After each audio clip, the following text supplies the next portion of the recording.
This really strange thing happened at work today. Hey all, hope you're doing well. Made myself this throwaway account in hopes that I can tell this story without losing my job. You'd be surprised how seriously a certain online shopping company takes workers talking about their experiences online. It's the one that rhymes with Bamagon. Anyway, I wanted to share this strange experience I had today while delivering packages for people. Something totally bizarre happened to me today and I can't quite find the explanation to understand what it was. Here's hoping someone in the comments can get me some sort of answer. Today at work I was given a new area to deliver to. For privacy reasons I will not be saying what city town it was, just that it was in the Midwest US, and was on the fairly larger end of suburb sizes. For those that don't know, Bamagon uses third-party companies to deliver for them, and as contracts are renewed, drivers are sent to new areas. Such was the case for me today, being sent to this town that I have passed through before but never stopped at. I want to say for about the first 90 or 100 deliveries everything is normal.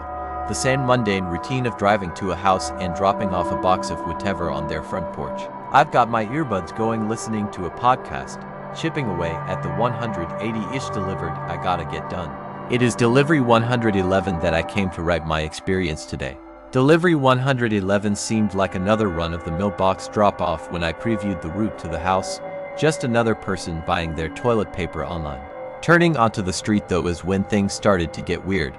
The house was on a no-outlet marked road, a long, straight street with a cul-de-sac at the end of it. The house itself wasn't at the end of the cul-de-sac, but it was maybe 3 houses away from the end. Sorry, some of the specifics are a little foggy. One thing I remember very clearly is the dogs. Being a delivery driver, dogs are one thing that will make my head swing on a swivel. My ears perk up hearing a bark come from any direction. This being the case, I was keeping track of the dogs on the street. Each one seemed to lose their minds seeing me drive past, barking and barking as my van went by each house on the road. It soon became a symphony of howls or woofs as every dog joined in the chorus. They continued to get louder and louder, and whether it was due to the increasing number of members of the choir or because they were forcing themselves to increase volume, I'm not sure.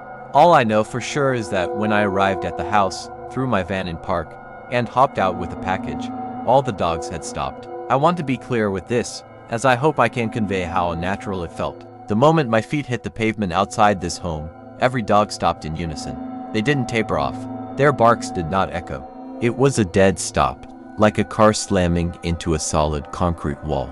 It didn't register for a second or two, but when I noticed it I did a double check of my surroundings. All the dogs I could see, maybe 7, were still outside, by their fences, staring at me. Not with malice or fear or curiosity. The best way to describe it has to be vacancy. Like there was nothing there. A breathing for covered statue, eyes locked onto me. The hair on my neck shot up, and as if it never happened, the dogs turned away and got back to sniffing each other's asses or whatever. I had to get back to work before I got docked for getting off task.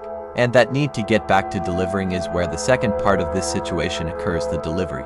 They had a medium-sized box being brought to them, most likely a pair of shoes or a book or something, so I had it tucked under my arm.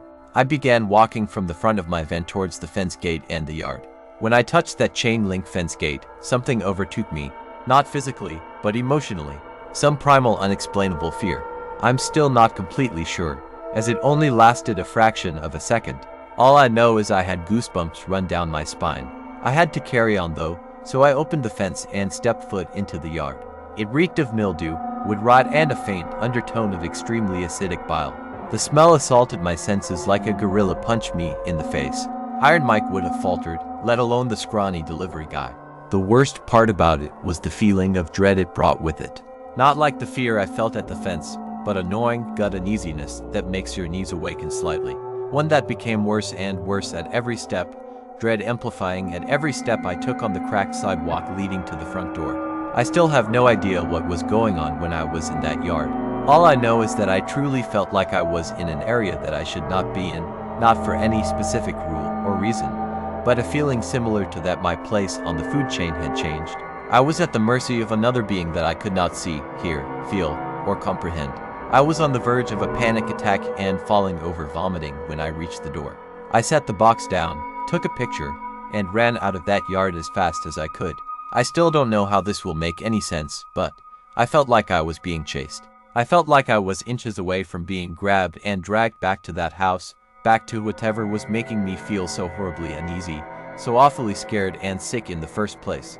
What was worse is that I felt the path before me began to stretch little by little. My run turned to a sprint, and a sprint into a desperate final push to try and get free of whatever the hell was going on.